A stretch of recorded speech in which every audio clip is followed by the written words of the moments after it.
안녕하십니까 여러분들. 5월 모의고사 부동산 학교론 해설 강의 들어가도록 하겠습니다. 모의고사 보냐 많이 수고하셨고요. 해설 강의 들어가도록 하겠습니다. 자, 보통 이제 40문제로 우리가 구성되어 있죠. 그래서 이제 총론 파트는 보통 나온다면은 문제가 3문제에서 한 4문제 정도 이렇게 우리가 구성이 되어 있는데요. 천천히 한번 가보죠. 자, 첫 번째 문제 1번 문제로 들어가도록 하겠습니다. 자, 일단 토지의 자연적, 인문적 특성에 관한 설명으로 틀린 거 이렇게 돼 있죠. 자, 요건 정답이 여러분이 5번이 정답이 됩니다.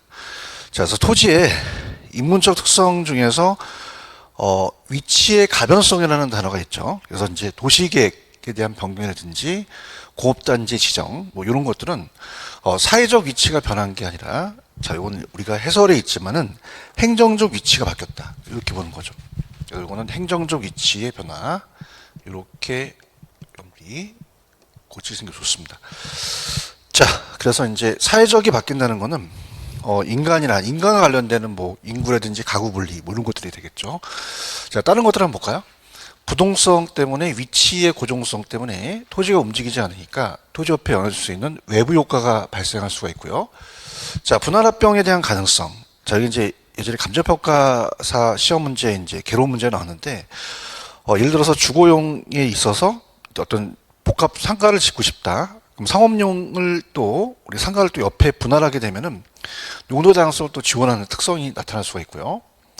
자, 용도가 다양하기 때문에 가장 좋은 용도, 토지 용도 중 가장 좋은 용도, 최이용을 선택할 수 있다는 것은 당연한 거고요. 자, 부종성 때문에 땅을 증가시킬 수 없어요. 물리적 양을. 그러다 보니까 집약적이라는 것은 단위 면적당 토지에 투입되는 노동과 자본량이 많아서, 자, 이건 한마디로 이제 고충화 시킨다는 얘기거든요. 고충화. 그래서 가격 상승에 대한 현상을 일으키기 때문에 집약적으로 이용한다. 이렇게 해서 정답은 5번이 정답이 됩니다. 틀린 거죠. 그 정도 보시게 되면 토지의 특성에서 나왔고, 자, 그 다음에 이제 문제를 보게 되면 다음 문제는 2번 문제죠. 그래서 토지의 특성에서는 하나는 무조건 뜹니다. 그 다음에 2번 문제는 토지에 대한 분류, 용어에 관한 설명 중 옳은 것은, 자, 기억해 보시면은 보통 우리가 가격 수준이 나오면 무조건 이건 획지예요. 그래서 인위적, 자연, 행정적 조건에 따라서 가격 수준이 비슷한 일단의 토지. 그래서 제가 수업 시간에 가격은 이제 돈이니까 사람들은 돈을 보면 획 간다. 그래서 획지는 가격 수준이 비슷한 토지. 그러면서 요거는 경제적 개념이고요. 자, 후보지와 이행지를 바꿔내요. 그래서 후보자 상호간에 이행 가능한 범위 내에서, 그래서 이렇게 제가 외우라고 했죠. 그럼 지역 내에서 움직이니까, 지역 내에서 바뀌니까 요거는 후보지가 아니라 이행지가 되겠죠. 이행지가 되고요. 자, 우리가 남겨놓은이라는 단어가 있어요. 남겨놓은이 나오면, 일정 면적의 토지를 남겨놓은 거 나오면 공지다. 맞고, 그 다음 이제 갱지가 조금 이제 이번 감정평가사 시험에 나왔었는데, 낮이랑 좀 개념이 같습니다. 일본의 갱지가 우리나라의 낮이거든요. 근데 여기서 낮이를 물어본 게 아니죠. 택지 등으로 다른 용도로 조성되기 이전 상태의 토지를 말한다. 자, 택지 등으로 개발되기 이전 상태가 소지잖아요. 그래서 갱지가 아니라 이건 소지다. 이렇게 여러분들이 보시면 됩니다. 자, 그러면 이건 정답이 어때요? 기억하고 디귿번만 맞으니까 정답은 3번이 정답이다. 이렇게 해서 1번과 2번은 총론에서 이제 무난하게 나왔다. 이렇게 보시면 되고, 3번에다가 좀 별표를 쳐보시면은 올해 조금 적중될 가능성이 있을 것 같아요. 그래서 이 동산과 부동산으로 나누면서, 동산은 제가 어떻게 암기하냐면 가수차는 동산이다 이렇게 했어요. 가수차. 그래서 가수차는 가수가 타고 다니는 차는 동산이다. 그래서 가식 중인 수목이라는 자체는 거짓가짜라서 임시로 심은 물목이기 때문에 동산으로 보고요. 가수차, 경작 수확물 같은 거는 우리가 수확을 해버렸기 때문에 이건 동산이다. 이렇게 봅니다. 이 문제가 좋은 게 동산만 찾아내라 할 수가 있거든요. 이렇게 동산이고요. 그 다음에 토지 일부로 간주되는 게 토지의 종속이고요. 종속 정착물이고 토지의 독립 정착물이 있었어요. 그래서 제가 어떻게 외우냐면, 독립하여 등물하는 명건이, 독립하여 이 명건이가 혼자 등물을 해요. 그래서 독립하여 등물하는 명건이, 자, 등기된 임목, 그 다음에 건물이 완성됐죠. 건물. 그 다음에 명인마모를 갖춘 수목. 권원에 의해서 타인 토지에 재배된 농작물이죠. 그래서 이렇게 이제 우리가 본다면, 어때요? 여기서, 독립하여 등물하는 명건이. 자, 그럼 여기서 들어간다는 자체는 무조건 요거는 여러분들이 독립물이 돼요. 독립하여 등물하는 명건이. 자, 소유권 보존 등기된 임목도 들어가고요. 자, 우리가 등물, 요 두 가지가 바로 독립정착물이 됩니다. 나머지가 종속이거든요. 그래서 매년 경작을 요하지 않는 다년생 식물도 토지의 일부니까 종속. 그 다음에 국어라는 건 작은 도랑. 이거 우리 시험에 나왔었죠. 그래서 이렇게 해서 여기서 말하는 종속은 니은하고 그 다음에 미음이다. 이렇게 해서 이제 두 가지다. 이렇게 해서 보십니다. 그래서 다시 한번 말씀드리면 우리가 이제 동산이라는 자체는 어떻게 돼요? 가수차는 동산이다. 그 다음에 독립하여 등문하는 명건이는 독립정착물, 나머지는 종속이다. 이렇게 해서 이제 보시면 됩니다. 자, 그래서 총론은 보통 세 문제 정도가 출제가 됩니다. 이렇게 구성이 돼 있고요. 그 다음에 이제 경제론 파트에서 수요 공급은 한 네 문제 정도가 출제가 되거든요. 그럼 이번 모의고사를 본다면 4번, 5번, 6번, 7번까지가 경제론 파트예요. 그래서 이제 수요 공급과 거미집을 같이 넣었죠. 거미집 같은 경우는 출제 빈도를 본다면 우리가 32, 34, 36회니까 올해 이제 경기 변동에서는 거미집 이론이 나올 가능성이 있어요. 그래서 이렇게 해서 구성이 되는데, 자, 일단 수용급이 좀 어렵죠. 어려워서 이 문제 자체를 조금 힘들었을 거라 보는데요. 자, 일단 여러분들이 이제 4번 문제는 이 공급의 가격 탄력성은 우리 시험 문제는 출제가 안 됐어요. 근데 감정평가사 학교론 문제에 공급의 가격 탄력성도 나왔다는 게 굉장히 우리가 크게 크거든요. 그래서 이것도 이제 우리가 나올 수가 있다고 보는데요. 자, 아파트의 가격이 5% 하락했다. 아파트의 수요량이 4% 증가했다. 아파트의 공급량이 6% 감소했다는 거는 처음 등장해서 아마 좀 그 긴장을 하셨을 거예요. 여기서 말하는 거는 어떤 걸 물어보냐면 아파트의 공급의 가격 탄력성이에요. 그러니까 우리가 수요를 물어본 게 아니라 아파트의 가격을 물어본 거죠. 자, 아파트 가격이 하락하게 되면 당연히 공급자들은 가격이 떨어지니까 공급을 안 하려고 하죠. 아파트의 공급량은 6% 감소됐다. 그러면 되게 우리가 쉬워요. 우리가 이제 가격 탄력성은 가격이 내려가고요. 공급량이 올라가거든요. 그럼 대입시키면 돼요. 그냥 우리가 5%가 하락했어요. 아파트 가격 5%가 하락하니까 공급자들은 돈이 안 되니까 어떻게 돼요? 안 만들려고 하니까 6% 감소시키죠. 자, 그러면 자, 우리가 그냥 계산기로 나누시면 돼요. 6 나누기 5, 6 나누기 5를 때리시면 1.2가 되거든요. 그러면 우리가 수요 탄력성과 공급의 탄력성은 다 1이 기준이며, 자, 1.2가 된다는 건 1보다 크니까 탄력적이 된다. 이렇게 잡으시면 되고요. 그 다음에 이거는 계산 문제는 아닙니다, 여러분들. 계산 문제가 아니라 여기서 그 공급의 가격 탄력성은 우리가 자체적으로 탄력적이 되고 1보다 크니까 아파트와 연립주택에 대한 관계는 뭐냐. 그래서 계산은 아니기 때문에 아파트 가격이 5%가 하락했는데 연립주택에 대한 것이 2%가 증가했다는 건, 자, 우리가 가수가 같으면 대체재고 가수가 반대면 보완제였잖아요. 그러니까 커피와 설탕을 생각하시면 되거든요. 커피 가격이 떨어지면 커피도 늘지만 설탕도 늘어나죠. 그래서 우리가 요건 가수가 반대다. 그럼 요건 보완제예요. 그죠? 그래서 여기서 계산하는 게 아니라 여기 이제 보완제를 얘기하거든요. 근데 혹시라도 이제 만약에 교타 탄력성에 대한 계산 문제를 냈다 그러면 가격이 5% 하락했는데 양이 증가됐다는 건 반대 방향이 있게 보완제 마이너스 0.4거든요. 근데 여기까지 우리가 원하는 건 아니라 그냥 보완제라는 자체만 우리가 원한 거니까 그렇게 여러분들이 체크하시기 바랍니다. 자, 그래서 이런 식으로 이제 우리가 봤고요. 그래서 우리가 4번 같은 경우는 그렇게 어렵지는 않았어요. 탄력성이라는 자체가 공급의 탄력성을 처음 낸 거, 그 외에는 그렇게 어렵지 않았고요. 그 다음에 이제 5번입니다. 자, 부동산 시장의 수요와 공급의 가격 탄력성에 대한 틀린 건데, 자, 요게 이제 정답은 여러분들 5번이 정답인데요. 아, 요게 획기적이었죠. 그래서 이제 요거는 감정평가사 학개론에 요 지문이 떴거든요. 그래서 이걸 응용했는데, 자, 가볼까요? 우리가 이제 틀린 거는 수요 공급에 대한 탄력성에서 틀린 것은, 자, 일단 그렇게 볼까요? 우리가 수요의 가격 탄력성은, 자, 제가 이 탄력적인 대장 주세용, 그래서 곱창집에서 씻기 편한 대장을 달라고 하죠. 그죠? 대장 주세용. 자, 그러면 우리가 이제 이 대체제라는 자체, 요건 대체제입니다. 대체제가 많은 게 좋죠. 많아야 되고, 그 다음에 요거는 장기를 얘기하죠. 단기보다 장기가 탄력적이고요. 그 다음에 상공업용보다는 주거용이 더 탄력적이고, 전체보다는 세분화될수록 탄력적이죠. 용도 전환이 용이해야 되죠. 곤란한 게 아니라. 그럼 용이 두 마리 나오니까 타야 되죠. 그래서 우리가 본다면 측정하는 기간이 길다는 거는 장기예요. 그래서 콜라가 있으면 사이다가 없으면 이제 환타, 이렇게 해서 대체제가 많다는 건 관찰 기간이 길다는 건 장기를 얘기하거든요. 장기가 더 탄력적이고, 자, 우리가 이렇게 봅니다. 대체제가 많으면 탄력적이라는 건 더 커진다, 더 탄력적이라는 건 맞고요.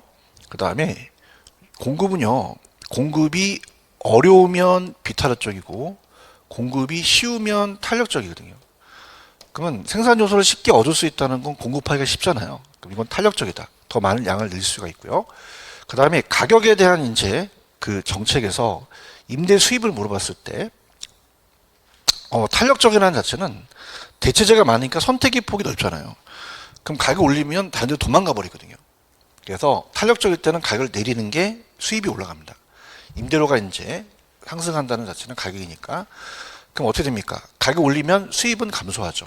그래서 제가 수업 시간에 탄력은 탄 거는 내리고 비탄력 안 탄 거는 올린다. 근데 탄력은 내려야 되는데 가격 상승했으니까 임대료 수입은 감소한다. 이렇게 가져가시고요. 아마 5번이 조금 힘들었을 거라고 저는 봅니다. 그래서 제 필수서에는 넣어놨는데, 자, 제품의 가격이 가계 소득에서 차지하는 비중이, 자, 클수록으로 좀 고치시면, 클수록이 맞는데요. 해설에 어떻게 되었냐면, 재화의 가계 소득이 차지하는 비중이 크다는 거는 비싼 재화일수록 더 탄력적이라는 얘기예요.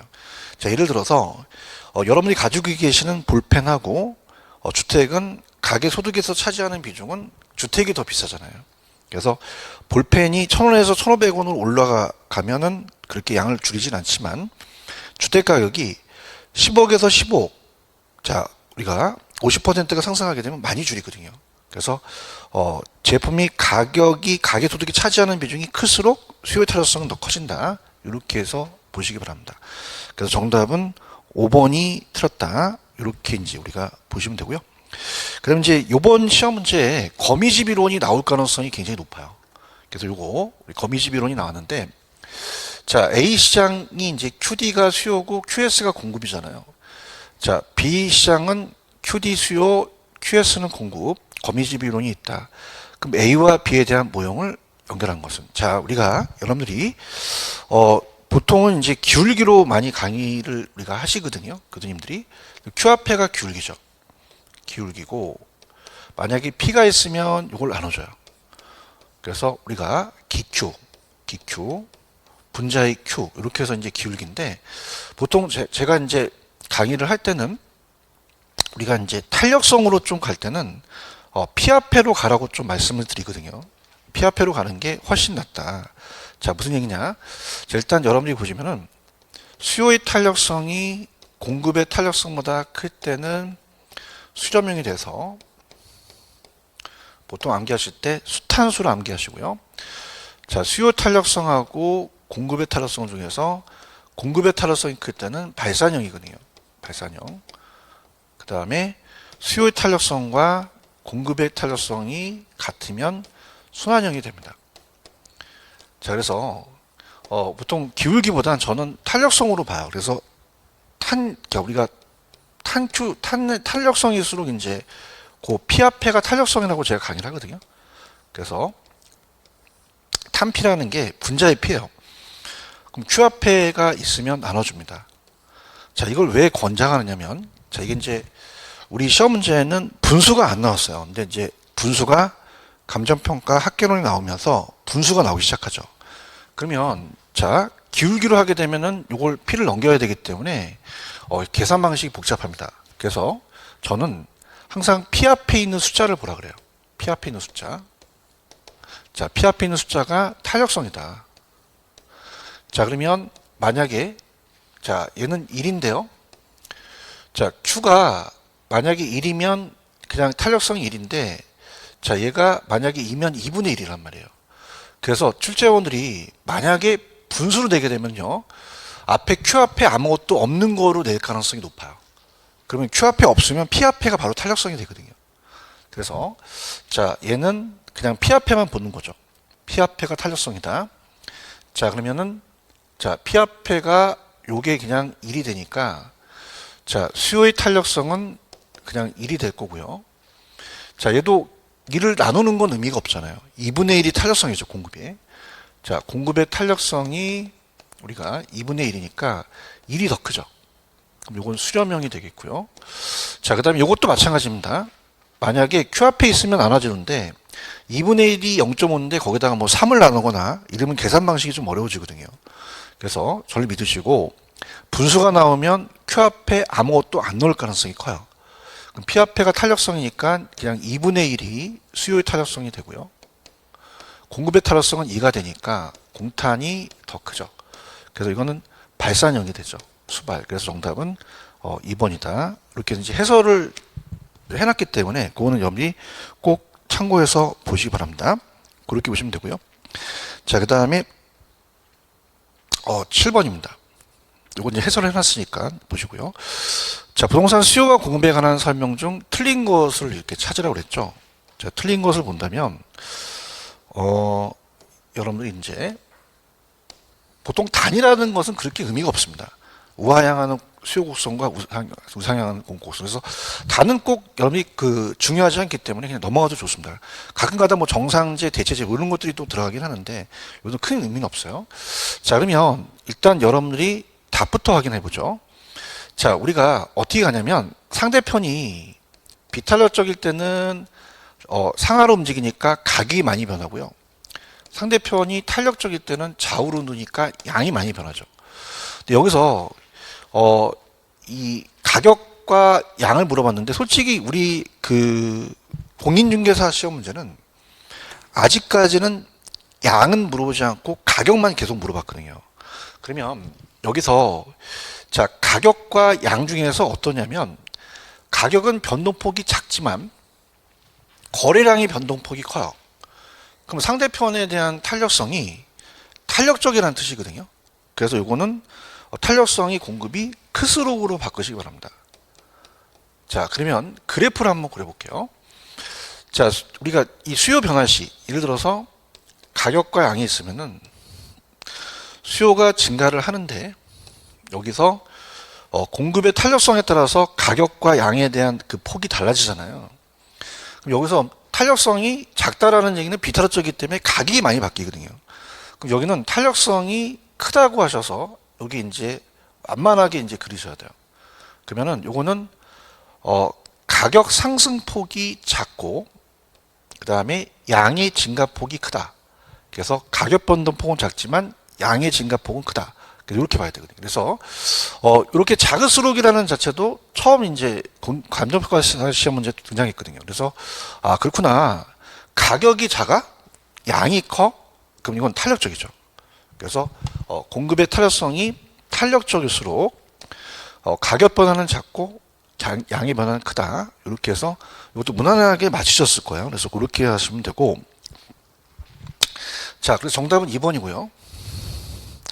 단기는 공급하기가 좀 어렵잖아요. 그래서 가격이 상승해도 공급량이 크게 증가시킬 수 없기 때문에 비탄력적이다. 그래서 이렇게 한번 저는 해보고 싶어요. 우리가 수요나 공급이나 단기는 무조건 비탄력적입니다. 장기가 탄력적이거든요. 그래서 단비 장탄으로 암기하시면은 장탄이라는 경산도 지역에 단비가 내려요. 그래서 우리가 단기니까 무조건 단비, 비탄력적이다. 이렇게 암기하시면 좋고요. 자, 그 다음에 갑니다. 자, 공급이 쉬울수록 탄력적이잖아. 그 다음에 장기가 탄력적이죠. 장탄이 나왔네요. 장탄. 그래서 용도전환 개발이 가능한 장기에는 공급량이 탄력적으로 커진다. 자, 부동산 수요량은 구매 능력을 갖춘 수요자들의 구매하고려는 수량으로서 꼭 살 의사와 살 능력을 갖춘 유효 수요가 되고요. 부동산의 공급량은 주어진 가격수에 일정한 기간 판매하고자 하는 최대 수량. 자, 수요나 공급이나 자, 이 마이크를 만드는 공장이 만 개를 생산한다. 많이 생산합니까? 기간에 따라 틀립니까? 일정 기간을 명시해야 돼요. 그다음에 판매된 게 아니라 판매하고자 하는 사전적이고 양은 무조건 수요나 공급이나 자체되다. 이렇게 잡으시는 거죠. 그럼 정답은 2번이 틀렸다. 이렇게 보시면 되고요. 그 다음에 이제 8번이 좀 어려웠죠. 그래서 제가 봤을 때는 8번에도 좀 별표를 치시면 요 입지 개수가 32회 때와 34회 때가 나왔다면 자, 요거 30회 때도 나왔었거든요. 그럼 36회 때 나올 수가 있다는 거죠. 근데 34회 때는 난이도가 높았어요. 그래서 입지 개수가 5개를 다 구하라는 게 나왔거든요. 그래서 저는 제가 봤을 땐 요 문제가 적중되지 않을까라는 개인적인 생각을 합니다. 그래서 입지 개수에서 각 지역과 산업열 고용자 수의 단가 같을 때 A지역, B지역의 입지 개수인데 기반 산업이라는 건 여러분들 일보다 크거든요. 자, 그럼 우리가 전국이 내려가고 그 지역이 올라간 다음에 전국에 대한 전체에서 특정, 지역의 전체에서 특정이 되거든요. 그래서 하나만 볼게요. 이걸 다 하기에는 좀 시간이 걸릴 것 같아서 자, 일단은 우리가 해설에도 있지만 A지역의 Y산업, 자, A지역의 지금 Y산업을 모르는 거죠. A지역의 Y산업. 그러면 해설에 보시면은 전국에 대한 190에 대해서 우리가 밑에가 60이 올라가고요. 그 다음에 90에서 30이 올라가겠죠. 이렇게. 자, 그래서 이런 식으로 우리가 돼요. 그 다음에 이제 여러분들이 두 번째는 A지역의 Z산업. 그럼 A지역의 Z산업은 여기를 얘기하는 거죠. 그럼 두 번째는 190에 50에다가 90에 30이 되겠죠. 이렇게 되고 그 다음에 B지역의 X산업. 자, B지역의 X산업은 얘를 모르는 거죠.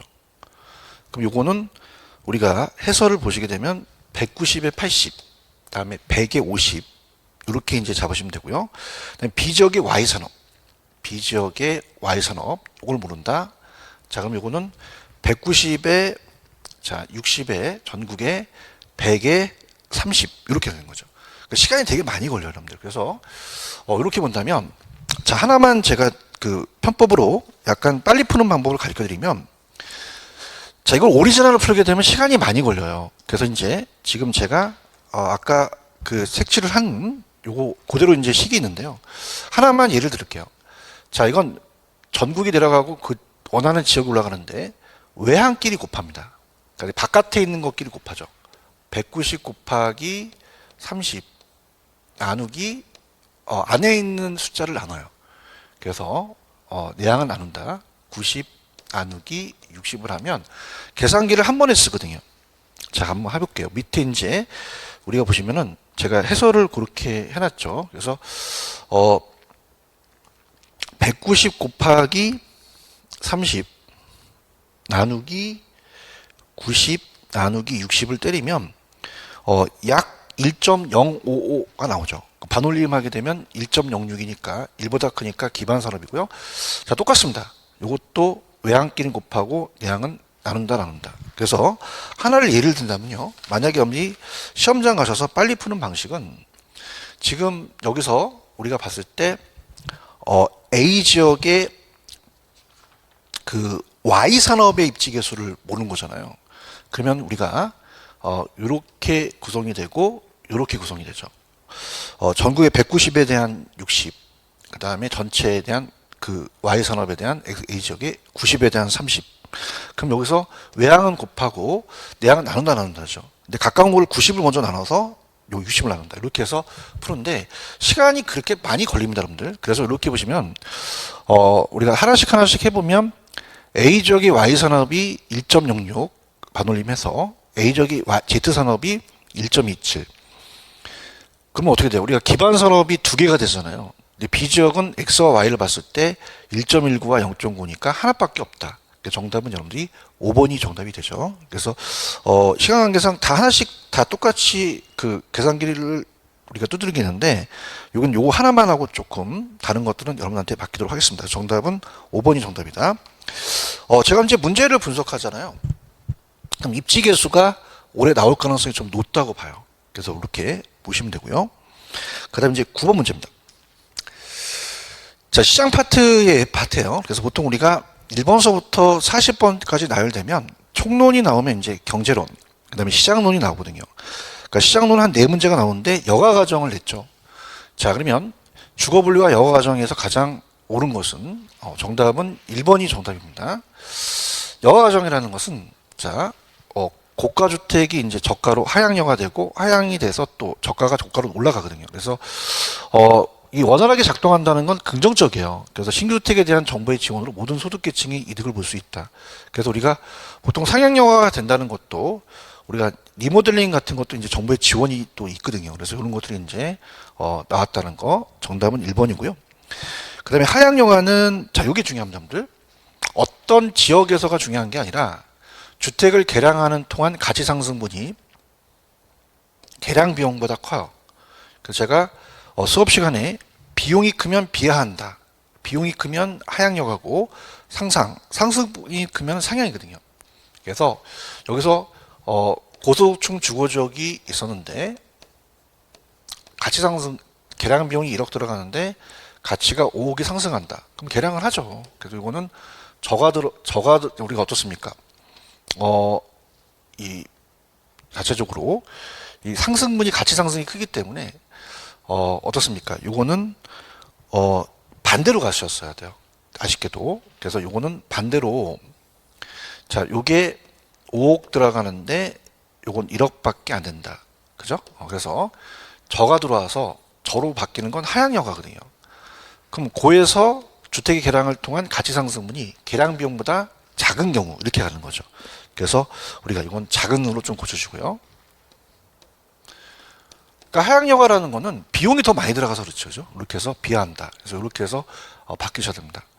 그래서 이렇게 보시면 되고 다른 조건이 동일할 경우 고가주택에 가까이 위치한 저가주택은 자, 고가는 이제 그 공원이 들어서잖아요. 그럼 우리가 이제 저가주택은 그 정해보가가 발생하겠죠. 긍정적인 정해보가가 발생하고 자, 불량주택에 대한 발생은 시장 실패다? 아닙니다. 자, 불량주택은 열악한 주택이 됐지만 원하는 사람한테 배분이 되거든요. 그래서 우리가 여가 자원 배분에 대한 결과지 시장 실패는 아니다. 이렇게 보시면 되고요. 자, 주거 분리라는 거는 도시 지역에서만 발생하는 게 아니라 인접한 근린이 발생하죠. 그래서 이렇게 보시면 됩니다. 그래서 이게 우리가 감정평가사 시험 문제 나왔던 지문들이 몇 개 있는데요. 자, 이렇게 해서 하향이 되려면 비용이 더 커야 돼요. 가치 상승보다 비용이 크니까 상승분이 비용보다 작다. 이렇게 해서 보시면 되고요. 그 다음에 고가주택 가까이 위치한 저가는 혜택을 보니까 정해보가가 발생하고요. 자, 민간주택에서 열악한 불량주택이 됐다는 것은 소득에 대한 저도이기 때문에 시장 실패가 아니라 효율적인 자원 배분의 과정이다. 이렇게 잡으시면 됩니다. 그 다음에 10번 문제로 가겠습니다. 요게 이제 35회 때 제가 적중한 건데요. 자, 여기 이제 감정평가사 시험 문제 토지에 대한 헨리 조지 이론이 나왔어요. 자, 이건 원래 나온다는 거는 정책 파트의 조세 파트에 나오는데 지도론에서 떴거든요. 근데 이게 35회 때 그대로 적중이 되는데요. 들어보시면은 우리가 헨리 조지의 토지 단위세 운동입니다. 토지 단위세. 그래서 헨리 조지는 고존아파로서 지대를 잉여로 봤어요. 잉여. 그래서 토지세만 걷어라. 다른 세는 다 철폐하라. 그래서 이제 이거 하나에 대한 토지 소유자의 지불하는 대가로서 지대인데 토지용에서 얻는 순소득을 의미하며 잉여라는 우리가 지대를 잉여다. 여기가 중요하죠. 토지 가치에 대한 조세 이외의 모든 조세는 철폐하라. 그래서 이건 헨리 조지의 토지 단위세 운동이다. 정답은 3번이다. 이렇게 정리하셔서 보고요. 그다음 이제 11번은 틀린 거를 이제 물어봤죠. 그래서 시장 파트에는 이제 효율성에 대해서 물어볼 수 있습니다. 할당률 쪽과 이제 효율적 시장이있는데 자, 부동산 시장의 효율성에 관한 설명이다. 틀린 거. 이것도 그렇게 어렵진 않았어요. 우리가 이제 정답은 2번이 정답인데 자, 중강성률 쪽은 과거와 현재의 정보가 반영이 됐죠. 공표된. 그럼 과거와 현재로는 초과를 획득할 수가 없습니다. 그래서 중강성은 과거, 현재에 대한 과거의 역사적 자료를 분석해선 정상인을 초과하는 초과를 획득할 수가 없다고 하셔야 되죠. 그 정답은 2번이 틀렸다. 자, 부동산 시장은 정보가 불완전해요. 거래의 낮은 빈도라든지 지역적 차이에서 정보가 왜곡될 수가 있고요. 자, 완전 경쟁은 할당률 쪽 시장은 아예 초과연이 없는 거잖아요. 그렇다면은 완전 경쟁 시장도 이론상이에요. 그래서 초과연이 항상 없습니다. 그래서 얘는 완전 언제나 할당률 쪽이 성립된다는 건 맞는 지문이고, 강성은 무조건 초과연 생기면 안 됩니다. 강성은 효율적 시장 어떠한 정보를 통해도 초과연을 달성할 수 없다. 맞는 지문이고요. 그 다음에 중강성 효율 쪽 시장은 과거와 현재, 그래서 시장이 공식적으로 이용 가능한 정보로 기본적 분석이 과거와 현재를 분석하는 거잖아요. 과거와 현재를 분석하게 되면 초과는 얻을 수 없다라는 거 맞는 지문입니다. 정답은 2번. 그래서 그렇게 어렵진 않았을 것 같아요. 그렇게 보시면 되고요. 자, 우리가 염두에 12번은 극상입니다. 자, 그래서 우리 그 극상 문제는 좀 해설을 안 하기로 했거든요. 그래서 실전 시험에 풀지 않아야 된다는 극상 문제는 좀 어려운 문제예요. 그래서 이건 해설을 제가 안 하겠고요. 그냥 요거는 옳은 것이 3번이 정답이다. 이렇게 해서 우리가 어떻습니까? 해설은 제공되지 않는다. 그래서 그냥 4번이 정답이다. 이렇게 합니다. 주라 파동은 이제 일반 경기 변동을 얘기를 한 건데, 보통은 이제 맞는 지문이니까 약 7에서 11년 주기로 가거든요. 다른 것들은 참고적으로 우리가 이제 보통 극상 문제는 실제 시험에서는 풀지 않아야 되기 때문에 이건 해설은 제공하지 않겠습니다. 자, 이렇게 보시고요. 자, 13번이에요.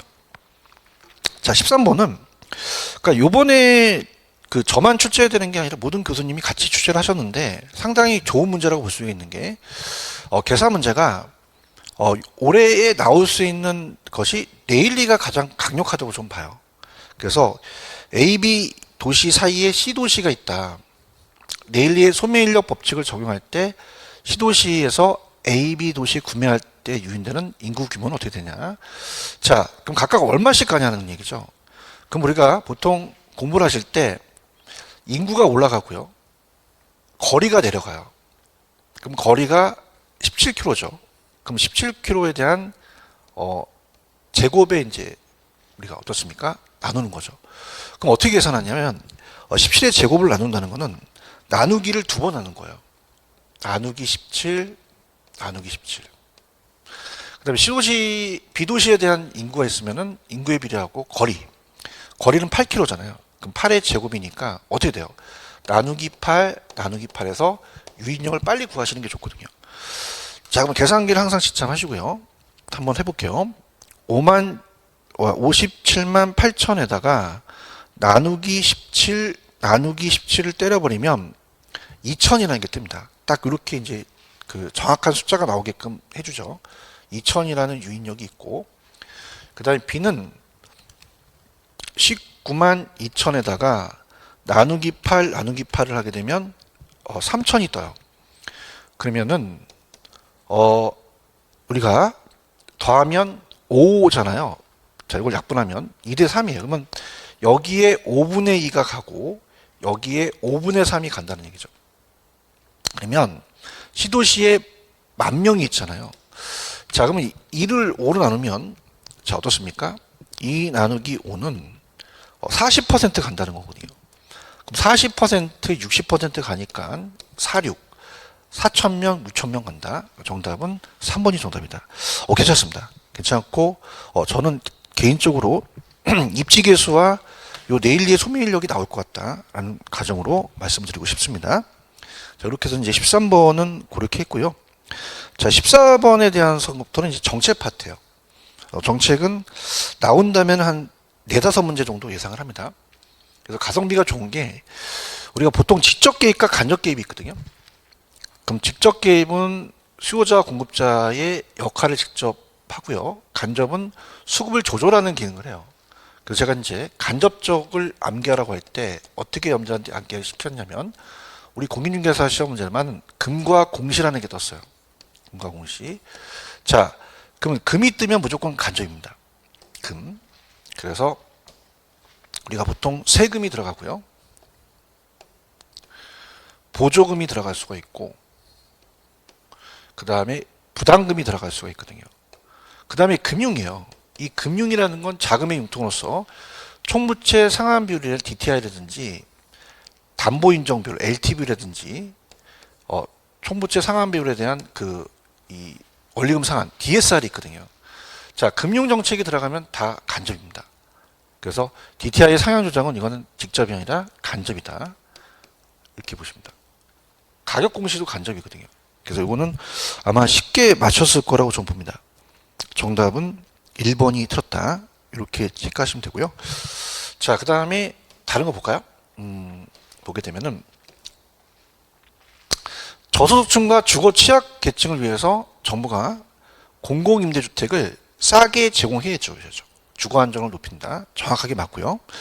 자, 분양가 상한제가 실시되면 분양가를 통제하는 거잖아요. 그래서 평당 예를 들어서 좀 작게 1,000만 원을 800만 원을 받으라 그러면 건설업체의 수익성이 낮아져서 신규주택 공급은 줄어들 수밖에 없죠. 자, 요 것들이 다 시장 실패의 원인이 됩니다. 그래서 정보의 비대칭, 외부 효과, 공공재는 다 시장 실패의 원인을 야기하기 때문에 실패를 야기할 수 있죠. 자, 토지 수용과 같은 시장 개입 수단은 우리가 직접 개입이잖아요. 그래서 사유재산권 침해 우려가 있어서 사회적 갈등 반발을 초래할 수가 있다는 건데, 자, 이게 이제 그 토지은행 제도와 조금 비교해서 나왔었거든요. 그래서 토지 비축 제도는 협의 매수로 갑니다. 근데 이거는 강제 수용이기 때문에 개인에 대한 사유재산권을 침해할 우려가 있다는 거, 사회적 갈등 및 반발을 초래할 수 있다는 거 맞는 지분입니다. 이렇게 보시면 되고요. 자, 15번은 이제 용도지역지구제에 틀린 건데, 자, 이건 우리가 공법과 관련되는 건데요. 자, 이건 정답이 4번이 정답이에요. 자, 관리지역이 도시지역 준한다? 우리가 이 지역 기능은 중복 지정이 안 돼요. 그래서 해설해 보시면은 관리지역이 농림지역 또는 자연환경보존지역에서 지정된다는 건 무조건 틀립니다. 정답은 쉬웠죠. 정답은 4번이 정답이다. 이렇게 보시고, 토지용에 수반되는 부해복가의 제거. 자, 이거는 우리가 지역지구제라는 거는, 자, 이렇게 주택과 주택이 있는데 공장이 있잖아요. 자, 이거는 이제 이걸 주거조정으로 바꾸는 게 지역지구제인데, 이건 부해복가를 제거시키는 거거든요. 시장이 실패니까. 토지용에 수반되는 부해복가를 제거, 사회적 후생 손실을 완화시키는 것은 용도지역지구제가 맞고요. 특히 이제 부해복가 자체가 정으로 나올 가능성이 높아요. 여기다 별표. 자, 지역끼리는 안 되지만 용도지역과 지구는 중첩이 될 수 있습니다. 그 다음에 자, 우리가 용도지역은 하나의 대지엔 중복될 수가 없죠. 용도지구가 하나의 대지에 중복될 수 있지만, 이렇게 보시고, 사적 시장의 외부 효과에 대한 효율적 해결책을 제시하지 못할 때 정부에 의한 채택되는 부동산 정책의 한 수단이죠. 정답은 4번이다. 이것도 기출문제가 나왔기 때문에 우리가 어렵지 않고, 16번도 마찬가지입니다. 분양가 상한제는 도시형 생활주택은 분양가 상한제를 적용하지 않거든요. 자, 그래서 우리가 이제 어때요? 요거 15번에 5번은 그냥 참고적으로 보시면 자연환경 보존지역에 대한 내용이죠. 자, 16번. 분양가 상한제가 나오면 보통 도시형 생활주택은 분양가 상한제가 적용되지 않는다라는 게 출제될 가능성이 굉장히 높습니다. 그래서 요건 정답이 틀린 게 5번인데요. 자, 국장은 공공택지에 공급되는 도시형 생활주택에는 분양가 상한제가 적용한다? 적용할 수가 없죠. 적용되지 않는다. 이렇게 보시면 되고요. 자, 일반인에게 공급하는 공공주택 중 공공택지에서 공급하는 공공주택에는 분양가 상한제가 적용되죠. 그다음에 공공택지가 아니라도 주거정책심의위원회의 심의를 거치게 되면은 그 지역에 또 분양가 상한제를 적용될 수가 있다는 거, 가능하다라는 거 보시고요. 자, 분양가는 보통 이제 택지비와 건축비로 구성이 돼요. 그래서 구체적인 명세, 산정 방식, 감정평가 기간의 선정 방법은 국토교통부령으로 정하고요. 자, 분양가 상한제는 분양주택 시장의 분양주택 공급을 위축시킵니다. 공급을 줄이죠. 왜? 가격을 통제하니까요. 가격 떨어뜨리니까. 그래서 감소시키고, 자, 양만 주는 게 아니라 질적도 저하되죠.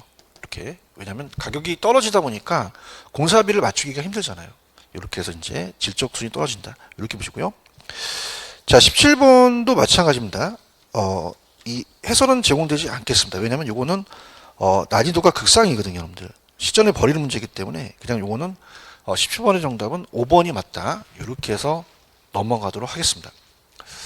자, 그 다음에 18번은 우리가 이제 그 투자론이에요.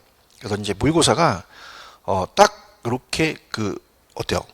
맞게끔 딱 냈죠. 그래서 투자론은 나온다면 7문제 정도가 출제가 됩니다. 자, 근데 이제 18번에서 이제 스타트를 끊는데 투자 파트는 조금 공부를 하신 분들이 우리가 점수가 나오죠.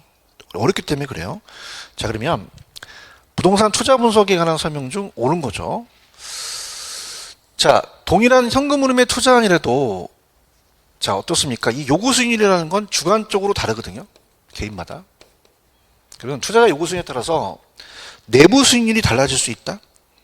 자, 투자자의 내부 수익률은 요구 수익률과 무관해요. 요구 수익률 할인율로 활용하지 않거든요. 그래서 요거는 틀린 얘기고요. 그 다음에 자, 우리가 이렇게 보셨죠. 순영이와 수일이. 그럼 순영가는 0이 떠야 되고 수익성 지수 1이 떠야 되거든요. 그래서 하나의 투자일 때는 순영가가 0이 되면 유익과 유출이 같거든요. 자, 1억에서 1억 빼면 0이잖아요. 그럼 1억에서 1억 나누면 1이기 때문에 수익성 지수는 1이다. 이렇게 이제 하셔야 되고, 그 다음에 우리가 가치가산이라는 자체는 순영가만 가치가산이 됩니다. 가치가산은 금액을 합치면 합이 나오거든요. 그래서 어떻습니까? 수익성 지수법이 아니라 무조건 이건 순영가법만 가능해요. 순영가법만 가치가산이 된다. 그럼 여기서 핵심 포인트는 가치가산이거든요. 이게 가격이에요. 가치가 가산돼서 1 더하기 1은 2가 되잖아요. 근데 수익성 지수 같은 경우는 지수가 1이 2를 더하면 3이 되지는 않거든요. 마찬가지로 내부 수익률도 20% 30%가 50% 되지 않아요. 그래서 가치가산이 된다는 것은 무조건 순영값밖에 없다. 그래서 내부 수익은 적용되지 않는다. 이렇게 해서 순영가만 되고 수익성 지수 내부 수익률법은 적용되지 않는다. 이렇게 정답은 3번이 틀렸고요. 자, 동일한 현금 흐름이라면 자, 우리가 현가 회수 기간은 아직은 계산 문제는 안 나왔어요. 그러니까 예를 들어서 만약에 내가 500원을 투자했다. 단순 회수 기간법은 화폐 시장 가치를 고려 안 하거든요. 예를 들어서 1년째 돼서 100원을 회수하고 자, 2년째 돼서 200원을 회수했다. 우리가 만약에 400원을 회수했다라고 한다면 2년 걸렸죠. 근데 현가 회수 기간은 할인하는 거예요.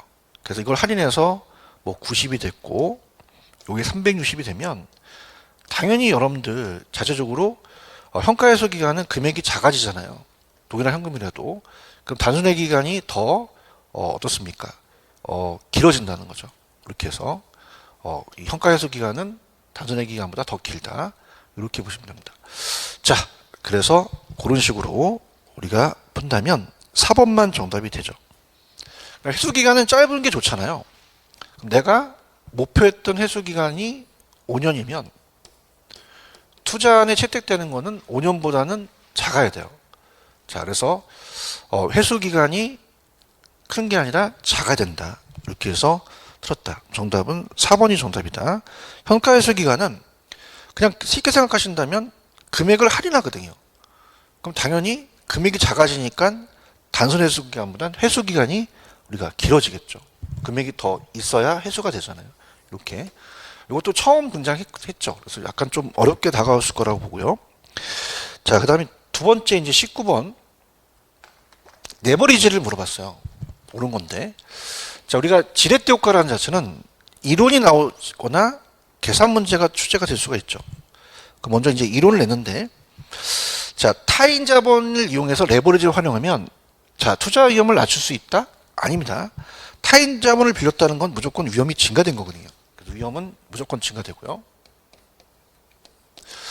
자, 총 매입 금액에서 전세 보증금을 제한 차익만큼 부담해 주택 구입했다면 이는 레버리지 사례로 볼 수가 있죠.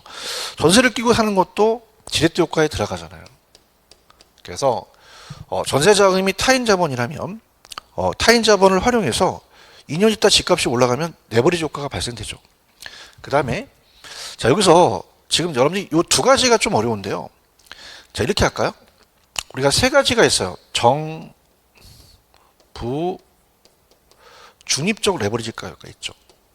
그럼 어떻게 이제 우리가 잡냐면 보통 지분 수익률, 그 다음에 총투자 수익률, 그 다음에 저당 수익률은 은행이 먹는 거예요. 지가 먹는 거, 은행이 먹는 게 이자거든요. 그러면 요 부등호가 이렇게 돼야 돼요. 그래야지만 정이 되거든요. 정이 된다. 지총조가. 근데 만약에 지총조가 반대가 돼요. 그럼 부가 되겠고 중립적은 다 같기 때문에 이 중립적은 자기 자본 수익률에 영향을 미치지 않고 불변이 되겠죠. 자 그럼 여기서 저당이 총보다 낮다는 건 총이 더 큰 거잖아요. 지총조에. 그러면 당연히 이건 요게 되겠죠. 그러니까 요거는 차입을 통해서 정의 레버리지 효과가 기대될 수가 있고요. 중립적은 다 세 가지가 같은 거잖아요. 그래서 타인 자본 활용에 자기 자본에 영향을 미치지 않습니다. 그래서 차입금의 사용이 여부가 기업 가치의 수익률에 영향을 미치지 않는다는 거죠. 그래서 여기는 디귿하고 릴만 맞으니까 정답은 3번만 정답이다. 이렇게 가져가시면 될 것 같고요. 투자론이 여러분들이 지문이 뜨더라도 굉장히 어렵습니다. 난이도가 있어요. 투자론은. 그래서 천천히 한번 가볼게요. 정답은 디귿 리을이고요. 자 20번 부동산 수익과 수익률에 관한 설명 중 옳은 것은 이렇게 되어 있죠. 자 정답은 당연히 우리가 1번이 정답인데요. 순용업 산정 과정에서 융자에 대한 원가 이자는 영업경비에 포함되지 않는다. 우리가 보통 제가 유용순으로 암기하셨어요. 그래서 유효 총소득에다가 영업경비를 빼요. 그러면 순소득이 되죠. 자 그러면 여기서 포함되지 않는 거는 부채 서비스액이 안 들어가요. 그래서 제가 가공기 유용순 부세영세에서 부채 서비스액은 우리가 뒤에서 나오기 때문에 경비에 포함되면 안 되거든요. 그래서 이 원금과 이자액은 이게 바로 부채 서비스액이었습니다.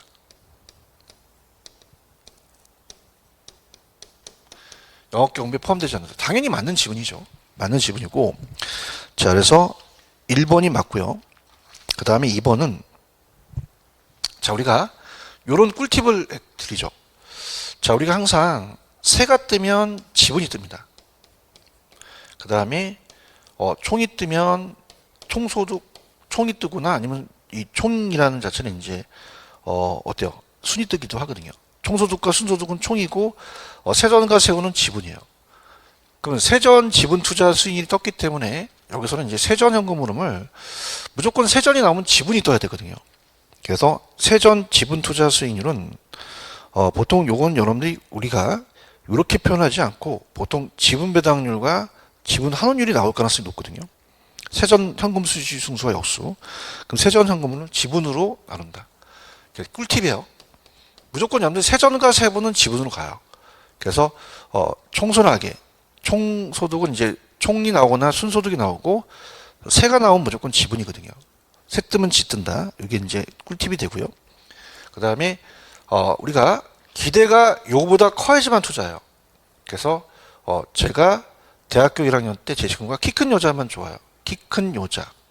그러면 키가 크고 요거는 작아야 되거든요. 요거가 기대보다 작은 경우는 당연히 키가 크죠. 우리가 이제 요거가 기대보다 작은 경우는 우리가 어떻습니까? 기대가 크다는 거예요. 그럼 요거는 투자안이 기각되는 게 아니라 체제된다. 이렇게 된 거고요. 그 다음에 4번. 자, 자산을 실제로 매도하거나 투자 기간 동안 하는 실제 수익률. 자, 우리가 실제 1년이 돼봐야 아는 수익률은 기대가 아니라 실현 수익률이 되겠죠. 실현. 그래서 보통 요거는 우리 기초문제에서는 현실이라는 말을 많이 써요. 현실 거꾸로 하면 실현이잖아요. 1년 후가 돼야 매도하거나 투자 기간 동안에 얻는 실제 수익률은 실현 수익률이 되고요. 자, 또 나왔네요. 공시불량부채는 순소득 산정 시 영업경비에 포함되지 않습니다. 왜냐하면 여기서 이제 말씀을 드리면 자, 영업경비라는 자체는 우리가 이제 가공기 융순이라고 외우셨어요. 가공기 융순. 그럼 가능총소득에서 공실 및 불량물체를 빼고 기타 소득을 더해서 유효가 나오고 경비를 빼면 순소득이잖아요. 그럼 여러분들 영업경비 전에 공실 및 불량물체를 위해서 빼줬거든요. 그래서 영업금이 포함되어 차감되는 게 아니라 포함되지 않는다라고 하셔야 되죠. 그래서 투자 파트는 제가 낸 영역은 아니지만 그래도 그렇게 조금 많이 어렵진 않았다라는 판단을 합니다. 그 다음에 이제 계산 문제도 한두 문제는 출제가 되는데 계산 문제도 없기 때문에 이 정도면 뭐 무난히 맞힐 수 있을 거라고 저는 봅니다. 자, 이렇게 해서 자, 우리가 딱 두 타임으로 좀 나눠서 가도록 하죠. 우리가 10분만 쉬었다가 들어가도록 하겠습니다. 10분만 쉬시죠. 자, 21번 들어가도록 하겠습니다, 여러분들. 자, 우리가 일단은 중요한 거는 투자로는 한 7문제가 출제가 되죠. 근데 이제 자체적으로 어렵다는 겁니다. 어려워서 일단 21번을 보게 되면 자, 이건 조금 우리가 이제 기출문제 유형들을 좀 많이 모아놨는데요. 부동산 투자의 위험에 관한 설명으로 옳은 것은 돼 있죠. 옳은 것을 모두 고르시오. 자, 그러면은 자, 옳은 걸 이제 본다는 것은 틀린 걸 잡으라는 얘기죠. 자, 우리가 경기 침체로 인해서 부동산의 수익성이 악화됐다. 자, 수익성이 악화된 거는 요거는 이제 금융 위험은 부채를 많이 빌려서 위험한 거잖아요. 자, 이건 이제 우리가 금융 위험보다는 사업상 위험으로 하시는 게 좋고요. 자, 차입자. 이것도 이제 많이 나오는 문제인데요. 차입자한테 변동금리를 대출하는 것이 은행이 이제 인플레가 발생되면 물가가 상승 화폐 가치가 떨어지잖아요. 은행은 이자를 더 받으려고 하니까 우리가 이제 변동을 하게 되면은 그만큼 차입자한테 더 전가될 수가 있으니까 대출자의 인플레이션 위험은 낮아진다. 니은은 맞고요. 갑자기 이제 포트폴리오가 튀어나왔는데 효율적 프론티어가 효율적 전선이잖아요. 그러면 우리가 이제 요 Y축이 수익이고 자, 이 X축이 위험이라고 한다면 효율적 프론티어는 이렇게 우상향하거든요. 그럼 동일한 위험에서 가장 높은 것들을 연결한 그 수익률을 연결한 선이죠. 그러면 이 어떻게 돼요? 동일한 위험에서 추가적인 위험을 감수하더라도 수익을 얻을 수 없다? 얻을 수 있죠. 그래서 이건 위험한 만큼 또 우리가 수익을 얻을 수 있기 때문에 이건 증가시킬 수가 있다라고 보시는 게 좋죠. 틀렸고요. 자, 상관계수는 두 자산의 수익률 간의 움직이는 방향을 나타내는 겁니다. 자, 그래서 같은 방향은 플러스고 반대 방향이 마이너스거든요. 포트폴리오 효과가 있으려면 반대 방향이 좋아요. 그럼 상관이 좀 적어야 되잖아요. 계수 수치가 작아야 되거든요. 자, 그러면 우리가 플러스 2는 전혀 제거가 안 되고 0은 제거가 됩니다. 플러스 1과 마이너스 1 사이에 있으니까 마이너스가 완전히 제거되죠. 그럼 상관계수가 0인 경우는 비체계적 위험 감소 효과가 발생할 수가 있어요. 1일 때만 발생하지 않죠. 그래서 이거는 맞는 질문이다.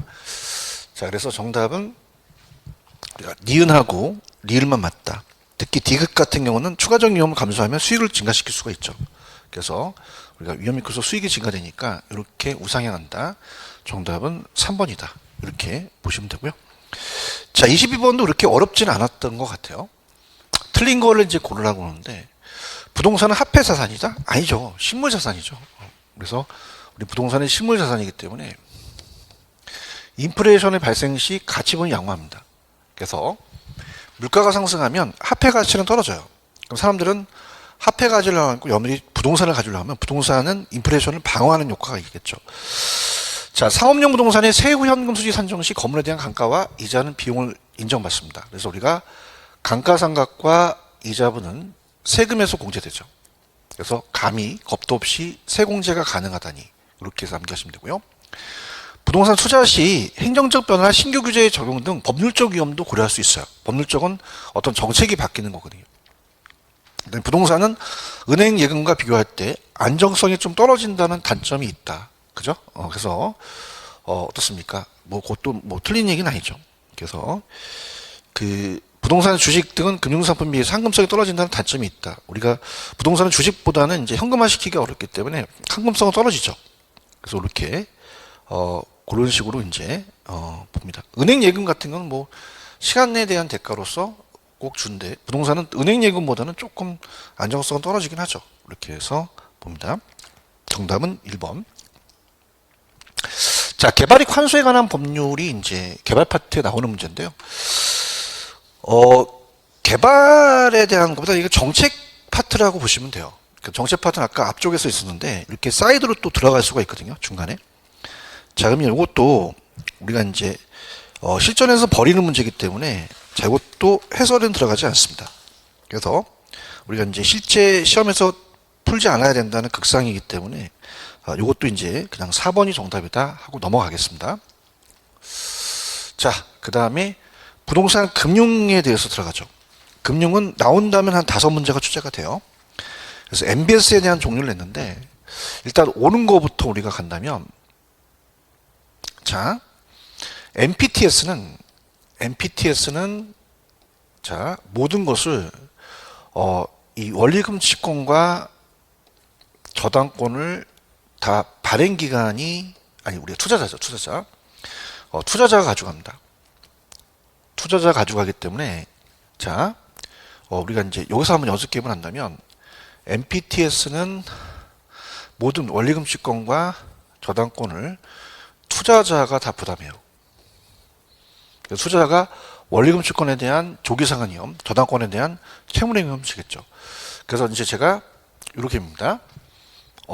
약간 편법으로 간다면 자, 이 투자자가 나오면 소리 나는 데 쓰기 때문에 투자자입니다. 그럼 이건 B가 없고 T만 있잖아요. 투자자 애들이니까 이건 다 투자자가 모든 위험을 부담한다. 조기상환에 대한 원리금 채권에 대한 위험. 정답은 3번이고요. CMO는 다계층 채권이거든요. 그러면 계층 트렌치별로 적용된 이자가 만기가 동일하다가 아니라 다르다. 그죠? 해설해 보시면은 어때요? 이 다른 것이 일반적이죠. 다른 것이 일반적이고, 자, MBB는 다 B가 들어가니까 발행 기간이 다져요. 채권형 증권으로서 발행자는 초과 담보를 제공하지 않는다. 초과 담보를 제공하죠. 그래서 항상 초과 담보를 제공하는 것은 MBB가 제공되거든요. 그래서 발행 기간이 위험하기 때문에 그러면 초과 담보를 원한다. 그다음에 이제 조기 상환이라는 것은 조화. 시장 이자가 하락했을 때 조기 상환이거든요. 고정금리 대출 때 금리가 하락했을 때 차입자는 자기가 빌린 금리보다 낮아지니까 조기 상환의 위험이 커지겠죠. 그다음에 그렇게 보시면 되고, 그다음에 1차는 자금을 대출해 주는 시장이잖아요. 자금을 대출해 주는 시장이고 2차가 자금을 공급해 주는 시장이잖아요. 그래서 바뀌었죠. 2차가 1차에 자금을 공급한다. 그래서 정답은 3번이 가장 맞죠. MPTS는 다 투자자가 진다. 모기지 패스스루 하는 건 다 투자자한테 넘기는 거거든요. T가 들어가면 투자자인데 TS, 투자자 애들 다 투자자한테 간다. 이렇게 해서 암기하시면 되고요. 그다음 이제 금융은 계산 문제가 떠요. 최대 대출 가능 금액이 작년에 나왔죠. 근데 이건 중요한 거는 상가입니다. 자, 우리가 두 가지인데 해설에도 있지만 LTV와 부채 감당률을 적용시켜요. 그래서 LTV라는 것은 L을 V로 나눈다. 그러면 자, 론이 대출액이고요. 밸류가 부동산 가치죠. 부동산 가치가 여기 8억이 돼 있잖아요. 8억의 50%는 밑에 해설이 있지만 4억을 대출받겠죠. 근데 이것을 LTV와 부채 감당률 둘 중에서 적은 금액을 적용하거든요. 자, 그러면 부채 감당률은 어떻게 이제 우리가 식이 등장하냐면요. 부채 감당률은 순영업소득을 원리금 상환액, 부채 서비스액으로 이렇게 할게요. 나누거든요. 자, 그러면 일단 이걸 대입시키게 되면 우리가 또 어떤 식이 탄생하긴 하는데요. 자, 순영업소득이 2억이에요. 부채 감당률이 얼마예요? 2거든요. 자, 그러면 당연히 부채 서비스액은 2억을 2로 나누니까 1억이 되죠. 그럼 여기서 저당상수로 나누면 대출액이 나와요. 저상. 그럼 저당상수가 0.2란 말이에요. 우리가 억 단위로 본다면 1 나누기 0.1을 때려버리시면 5억이 떠요. 그럼 융자액 금액이 5억이거든요. 그럼 4억과 5억 중에서 작은 금액이니까 4억인데 기존 대출이 2억이 있으니까 이건 2억을 대출받는다. 그래서 자, 이건 이렇게 해보세요. 순당당이라고 보통 암기하려는데 순소득에다가 부채 감당 나누기 저당 상수로 나눠버리거든요. 순당당, 순영업소득 나누기 부채 감당률 나누기 저당 상수. 순나 당나당. 자, 그래서 순소득이 2억이에요. 그냥 바로 들어갔으면 좋거든요. 그다음에 이게 부채 감당률이 먼저 나올 수 있고 저당 상수가 먼저 나올 수 있어요. 부채 감당률이 2고 저당 상수가 0점이다. 이러면 더 빨리 풀어요. 그래서 우리가 2 나누기 0.2를 때려보시면 5가 나오잖아요. 4억하고 5억 중에서 4억인데 기존 대출이 2억이 있으니까 2억만 대출받는다. 이렇게 이제 평이하게 냈고요. 근데 저는 개인적으로 생각에 2번이 3번이 정답인데 이 최대 대출 가능 금액은 작년에 떴거든요. 그러니까 제가 데이터를 봤을 때는 항상 그 뜨는 해가 작년에 적중했는데 올해는 조금 뜰 가능성은 좀 적을 것 같아요. 물론 또 낼 수도 있지만 이렇게 보시면 되고요. 35회 때 우리가 나왔거든요. 자, 그다음에 이제 이 해설은 그대로 가져가시면 되고요. 대출 상환 방식은 무조건 한 문제가 뜹니다. 이론이 뜨거나 계산이 뜨거나. 자, 그럼 천천히 한번 가볼게요. 원리금 균등 상환이에요. 그럼 시험장 가셔서 이렇게 원리금은 거보세요. 자, 이렇게 원리금을 초기서부터 후기까지 금액이 똑같거든요. 그러면 여기다가 원리금이니까 원금과 이자를 한번 적어볼게요. 이렇게 해서 위에 원금, 이자.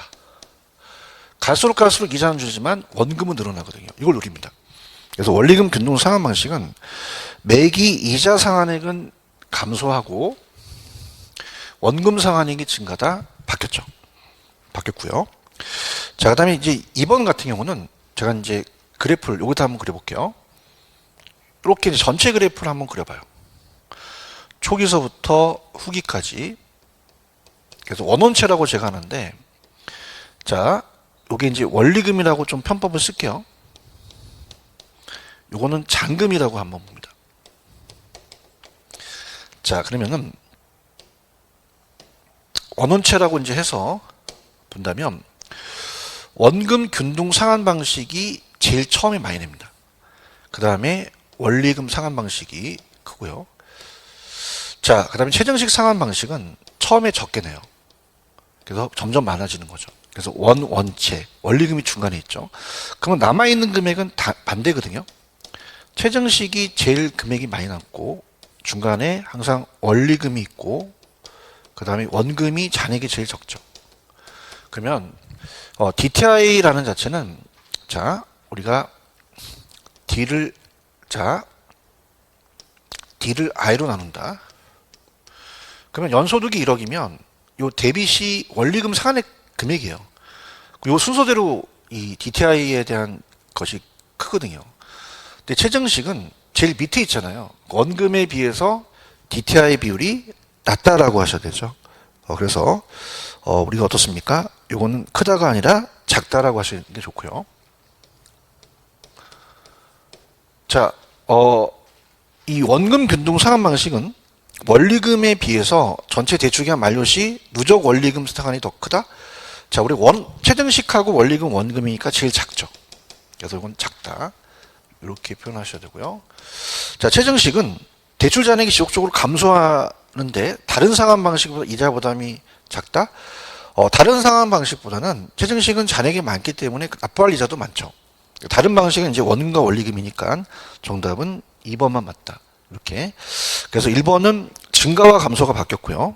3번은 크다를 작다. 4번도 크다를 작다.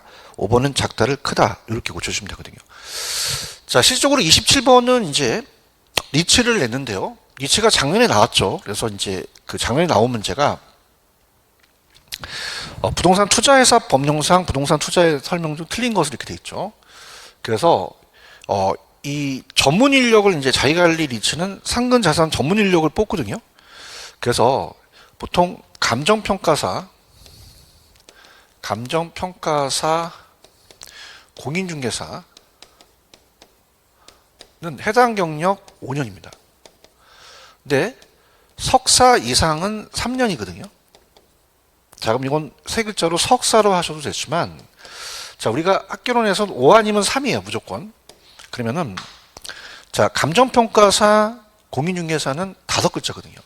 그럼 얘가 5년이면 석사, 얘는 3년이거든요. 자, 그러면 여기서 감정평가사, 공인중개사가 5글자잖아요.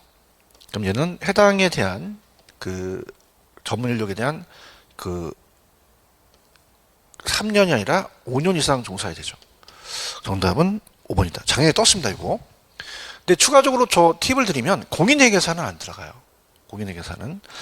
자, 그래서 이렇게 보시면 영업인가를 받거나 등록한 날부터 6개월이 지난다는 건 이건 최저자본금이죠. 아니, 우리가 설립자본금이 아니라 최저자본금.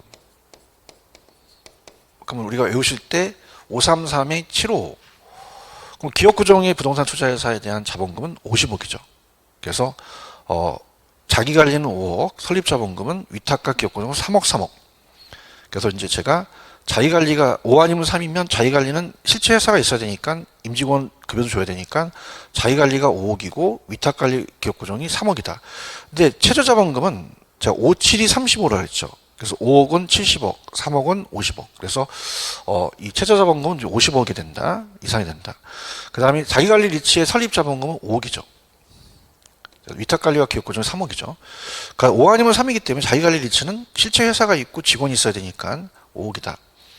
그 다음에 부동산 투자회사는 자기관리, 위탁관리, 그 다음에 부동산회사 사들이는 기업구종으로 구분될 수 있다.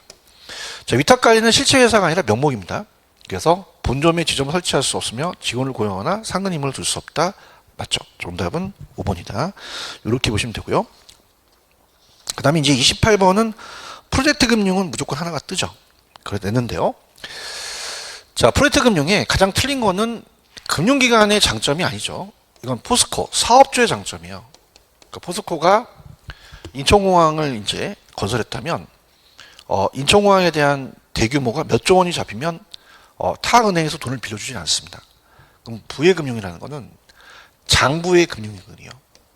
그럼 요거는 사업주에 대한 장점이지 금융기관의 장점은 아니죠. 그래서 많이 뜨는 겁니다. 시험제. 자, 일반적으로 프로젝트 금융은 사업성을 담보로 하기 때문에 위험이 커요. 그럼 일반적 기업 대출보다는 금리가 높고 사업이 성공하면 해당 금융기관 높은 수익을 얻을 수 있고요. 자, 프로젝트 회사는 명목회사예요. 보통. 그러면 일정한 요건을 갖추면 법인세가 면제됩니다. 그래서 프로젝트 회사는 일정한 요건을 갖출 경우 법인세 감면 효과를 누릴 수도 있다. 자, 특정 프로젝트로부터 향후 일정한 현금 흐름. 자, 예를 들어서 인천공항에 톨게이트를 받으면 현금 흐름이 예상되는 경우는 사전 계약에 따라 미리 발생한 현금 흐름을 담보로 자금을 조달하죠. 그래서 우리가 보통 사업성을 담보로 하잖아요. 미래 현금 흐름 이렇게 맞고요. 자, 모회사의 입장에서는 자, 모회사가 이제 그 아까 사업주예요. 자회사가 그 프로젝트 회사죠. 그럼 사업주 입장에서는 우리가 이 프로젝트 회사가 도산됐더라도 상한 청구를 할 수가 없어요.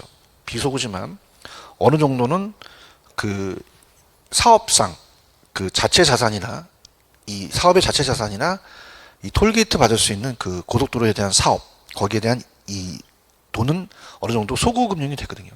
제한적으로. 그래서 전반적으로 완전히 소구는 아니고 비소구 또는 제한적 소구다. 정답은 1번인데 굉장히 여러분들이 다 맞히셨을 거라고 봐요. 이 정도는 뭐 많이 나오는 문제고요. 그 다음에 29번도 극상입니다. 이것도 그냥 우리가 넘어가겠습니다. 극상이다. 그래서 극상이라는 자체는 거의 우리가 시험 문제에 나오지 않는 부분들이 나와요.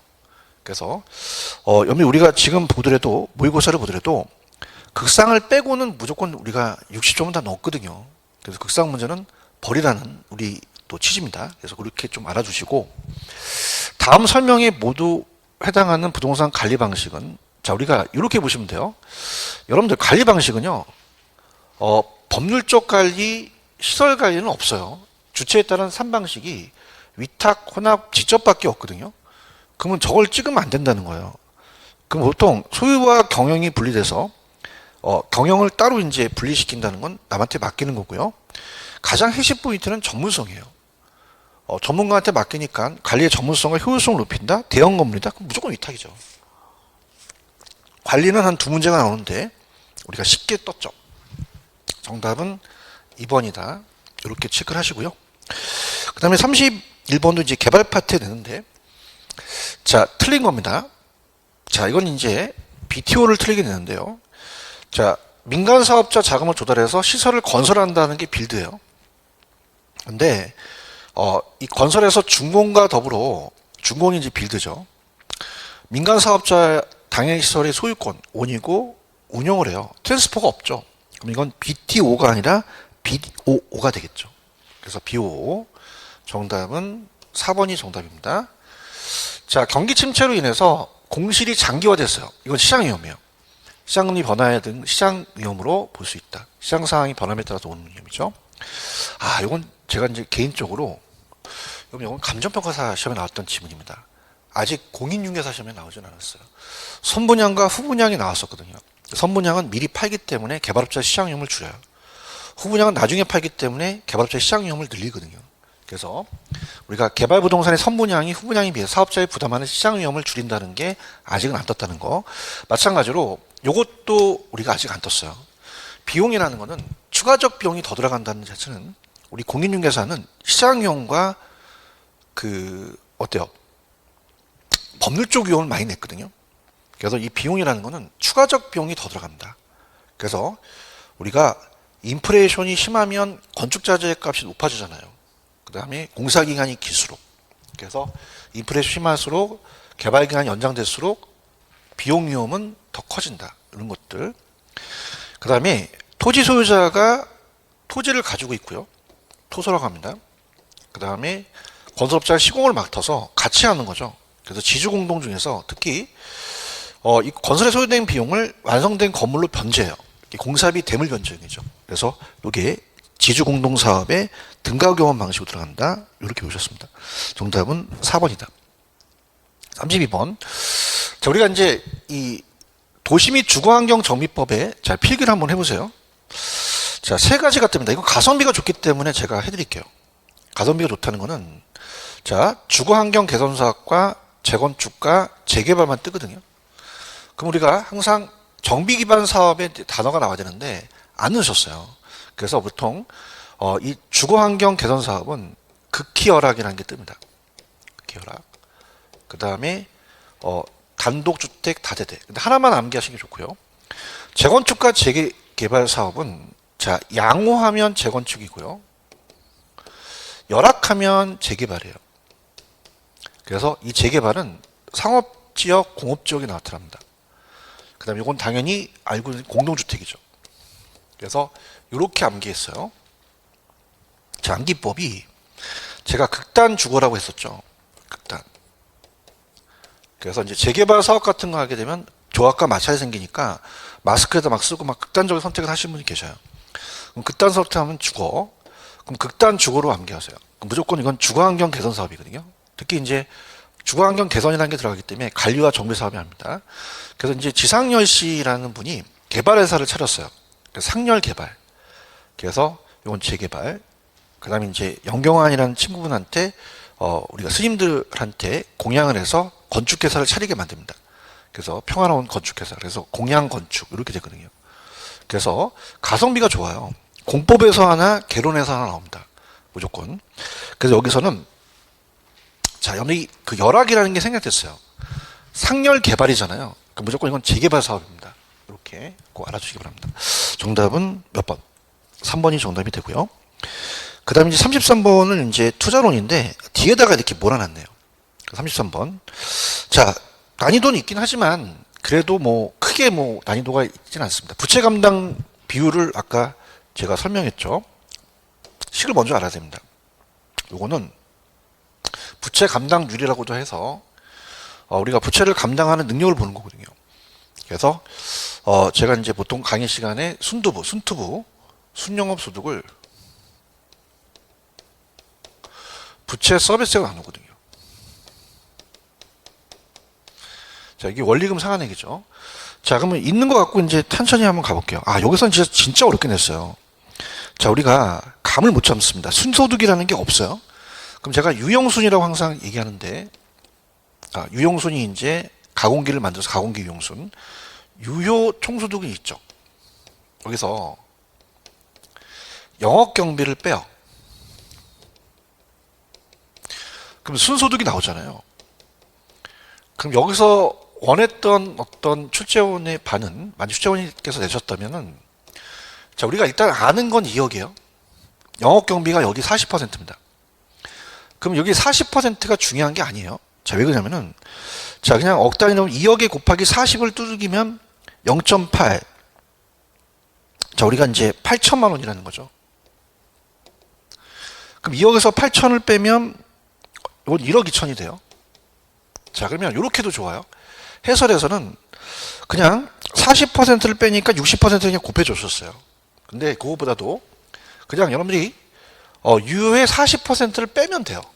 우리가 알고 싶은 거는 순소득밖에 알고 싶은 게 없거든요. 그럼 우리가 2 나누기 2 빼기죠. 2 빼기 40%를 누르면 1억 2천이 나오잖아요. 그래서 이건 1.2억이라고 하고요. 부채 서비스액이 원리금 상환액이에요. 원리금 상환액. 자, 원리금 상환액은 대출 받은 거에다가 저당 상수로 곱하거든요. 5억에 0.1은 5천이 되죠. 그럼 5천이라는 뜻은 0.5억 해도 되잖아요. 그래서 우리가 1.2 나누기 0.5를 때리시면 2.4가 되니까 부채 감당률은 2.4다. 정답은 1번이다. 자, 이렇게 해서 조금 어려우셨을 거라 봅니다. 자, 그 다음에 이제 마케팅이죠. 해설 있으니까 참고하시고요. 자, 마케팅은 이제 포피예요. 포피에 해당하는 거는 우리가 보통 재판가율로 암기하셨죠. 재판가율.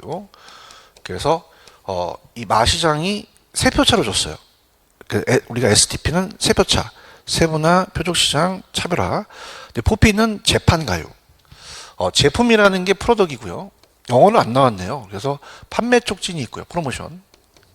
프라이스, 가격이 있고, 자, 우리가 재판가유, 유통경로죠. 이렇게. 그럼 우리가 단어가 많이 나오는 거는 여기서 말씀을 드리면 우리가 보통 제품이라는 자체는 쓰리설이에요. 설치, 설계, 설비. 그래서 요게 바로 제품입니다. 제품. 차별화시키죠. 아파트 단지 내 체육시설, 커뮤니티 시설. 그 다음에 판매 촉진이 경품을 제공하는 거예요. 그래서 우리가 이제 모델하우스 방문객 경품을 제공한다. 그건 판매 촉진이죠. 재판. 그 다음에 공인중개사, 이거 주의하셔야 됩니다, 여러분들. 여기서 분양 성공을 위해서 최적의 분양 가격, 이게 기출인데요. 가격이, 이건 가격으로 봐야 되지, 유통용으로 보면 안 돼요. 근데 공인중개사를 활용해서 분양 전략한다? 이게 이제 업자를 갖고 이용하는 게 유통용로죠. 그럼 앞자만 따보시면, 재판유가. 정답은 5번입니다. 그래서, 해설을 해드렸지만 무난히 맞췄을 거라고 좀 봐요. 그래서 어렵지 않았다. 이렇게 해서 보시면 되고요. 자, 그 다음에 이제 35번서부터 이제 감정평가입니다. 자, 감정평가 파트는 나온다면 한 6문제는 무조건 떠요. 그래서 7문제까지 볼 수가 있는데, 보통 우리가 분석을 한번 해볼게요. 하나, 둘, 셋, 넷, 다섯, 여섯을 내셨는데, 평균적으로 했죠. 감정평가에 관한 규칙에서는 2문제가 뜹니다. 그러면 그게 바로 35와 36이죠. 그 다음에 지역 분석, 개별 분석이 나옵니다. 그래서 우리가 3문제로 배정을 했고, 솔직히 37번에 대한 거는 그렇게 추천해드리진 않습니다. 왜냐? 자, 이게 시상가액 조정인데요. 만약 출제원께서 이렇게 내셨다면은 개인적인 성향이 좀 강하죠. 그래서 이거는 시상가액은 우리가 이제 가중평균에서 곱해서 더해서 전체적인 우리가 최종평가 가액인데, 여기서 원하셨던 거는 비교 방식의 그 시산가액을 물어봤다는 거는 약간 조금 우리가 어려웠죠. 근데 이렇게도 날 수도 있는데, 제가 봤을 때는 감정평가 사시험 문제도 안 나왔어요. 그래서 이건 조금 좀 그렇다. 그래서 이제 분석을 해본다면은, 올해는 이제 작년 같은 경우는 보통 거래사례비법과 공시지가기준법을 이제 바꿔내거든요, 항상. 그래서 이제 제가 봤을 때는 원가법하고 그 다음에 공시지가기준법이 추대될 가능성이 있다라고 봅니다. 그래서 이렇게 보시고 가격공시, 그래서 이렇게 6문제가 배정이 되죠. 자, 그럼 천천히 한번 가볼게요. 35의 감정평가에 관한 규칙 35번에 이거 무조건 떠요. 틀린 걸 이제 주장하죠. 자, 그러면은 작년에도 기준점이 나왔는데, 자, 기준점은 대상 물건의 감정평가를 결정하기 위해서 가격 조사를 완료합니다. 그래서 제가 어떻게 암기하시냐면 기준점 매기기 딱 좋은 날짜예요. 그래서 가져온 날로 암기하세요. 가져온 날. 그래서 이 기출인데요. 현장이 아니라 가격 조사고, 자, 시작한 개시한이 아니라 완료한이죠. 이렇게. 자, 그래서 정답은 2번이다. 자, 정답 2번 이렇게 체크하시고요. 어렵지 않았을 것 같아요. 이건 맞히셨을 거라고 보거든요. 그 다음 1번 대상 물건에 대한 감정평가액은 시장 가치를 기준으로 하는 게 원칙입니다. 하고요. 그 다음에 이거는 이렇게 동그라미 쳐보세요. 우리가 발생 요인이 나올 수 있습니다. 이거 형성 요인이에요. 특히 이제 경제적 가치를 시장 가치로 낸 적이 있었거든요. 시장 가치가 아니라 경제적 가치. 그 다음에 일반적, 지역적, 개별적이기 때문에 현경이 일찍게. 형성 요인은 경제적 가치의 시장 가치가 아니죠. 일반, 지역적, 개별적이고요. 자, 우리가 가치를 달리하면 이건 무조건 구분이에요. 그리고 자, 일체로 이용되는 불가분이라는 건 나눌 수가 없으니까 일괄이고요. 그 다음에 일부분은 부분평가다. 이렇게 세 가지를 바꿔낼 수가 있는데 하나의 물건이라도 가치를 달리는 무조건 구분해서 감정평가할 수 있다. 맞고요. 자, 원래 시장가치가 원칙인데 시장가치 외의 가치로 할 수도 있죠. 그럼 법령에 규정이 있거나 은행이 요청하거나 이런 경우 정답은 2번. 그래서 쉬웠다고 좀 봅니다. 그 다음에 지역분석과 개별분석은 매년 나오진 않지만 그래도 빈번하게 출제가 됩니다. 저도 지역분석, 개별분석 강력하게 추천해요. 틀린 건데 이렇게 봅니다. 자, 인근 지역을 냈죠. 이것도 출제가 많이 되는 부분을 냈는데 우리가 인근 지역은 대상이 속해 있어요. 대상 부동산이 맞습니다. 여기까지. 그 다음에 개별 요인이 아니라 지역 요인을 공유해요. 그래서 내가 대상 부동산이고 사례가 형이라면 형과 나는 같은 부모에서 태어났어요. 그럼 지역 요인이 같지 개별적인 성격이 같은 건 아니거든요. 이건 아주 유명한 겁니다. 개별이나 지역 다 맞췄을 거라고 좀 봐요. 그 다음에 우리가 이제 표준적 이용과 가격 수준이라는 게 중요하거든요. 그래서 우리가 이렇게 암기하셨죠. 거지가 미개하다. 자, 지역 분석은 거지적이에요. 거지가 미개하다. 그 다음에 개별 분석은 미시적이죠. 자, 그러면 지역은 전체니까 대상 지역이 거시적이고 개별은 그 안에 있는 부동산 남을 보니까 미시적이다. 그럼 거지가 미개하기 때문에 정부가 표적 수사를 가라 그랬어요. 그래서 지역 분석은 표적수 경부선으로 암기하셨죠. 표적수 경부선. 자, 그러면은 여기서 말하는 이게 표준적 이용입니다. 그래서 이 평가 주체는 지역 분석을 통해서 표준적 이용이고 요 수가 가격 수준이니까 정확하죠. 그 다음에 유사 지역은 대상 분석에 속하지 아니한 지역으로서 인근 지역과 유사한 특성을 갖고 있고요. 자, 그러면 반대잖아요. 지역이 표준적이면 개별은 토지용 내의 체유용이죠. 그 다음에 지역이 가격 수준이면 구체적 가격이다. 이렇게 아주 잘 냈습니다. 정답은 4번인데 감정평가에 관한 규칙이 나와 있는 것도 들어가 있죠. 정답은 4번. 37번은 그렇게 추천해 드리지는 않다고 그랬죠. 왜냐하면 이게 원래 기출인데 정확하게 전체에 대한 이 10.3이라는 건 10억 3천이라는 뜻이죠. 최종 평가 가격을 구하는 게 원래 시험 문제였거든요. 자, 그러면 적산이라는 자체는 쌓는다. 원가 방식이에요. 곱하기 여기다가 20을 곱하고, 자, 11이라는 건 수입 방식이거든요. 50을 곱한 다음에. 그 다음에 비교 방식의 시상가액은 얼마인지 몰라. 근데 여기다가 비교 방식 30%란 말이에요. 그러면은, 자, 해설을 한번 보세요. 해설을 보시면 어떻게 되냐면, 자, 일단은 곱해보죠. 자, 9 곱하기 그냥 우리가 20%를 때립니다. 그럼 이건 1.8억이 되죠. 1.8억. 자, 11억의 반이잖아요. 그럼 11억 곱하기 50%를 때리면 5.5억이 되죠. 자, 이건 모르잖아요, 지금. 그럼 요거는 해설에 어떻게 해놓으셨냐면 0.3에다가 x를 모르겠다는 거예요. 그죠? 0.3에다가 x. 그 비교 방식이 시상가를 구하는 거거든요. 0.3이 30%잖아요. 그럼 얘가 10.8이라 10.3억이라는 거죠. 그러면 1.8과 5.5를 더해보죠.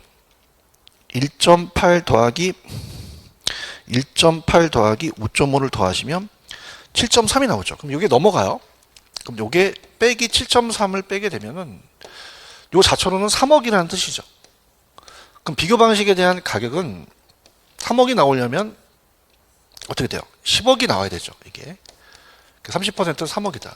그렇게 추천해 드리지는 않습니다. 그래서 요거는 이제 그 어떤 만약에 출제원이 내셨다면 개인적 성향이 강하신 거거든요. 그래서 2번은 좀 푸시되 그렇게 염리 조금 저는 그 올해 나오는 거는 이제 뭐 공시지가 기준법과 그 다음에 이제 당연히 수입 방식의 환원 이율을 구하는 게 나왔거든요. 그래서 뭐죠? 매번 이제 제가 계산 문제는 찍는데요. 찍는다는 자체는 데이터를 보고 찍거든요. 그래서 요거는 이제 조금 참고만 하시기 바랍니다. 2번이 정답이다. 해설이 있으니까 그 정도만 하고요. 그 다음에 이제 38번을 본다면, 자, 여기 이제 가로쳐서 나왔어요. 3방식 7방법에 대한 게 나왔죠. 그럼 자, 이렇게 합니다. 일단은 원가 방식은 세 글자씩이 나와줘야 되죠. 원가법. 근데 우리가 비용법이라는 건 없어요.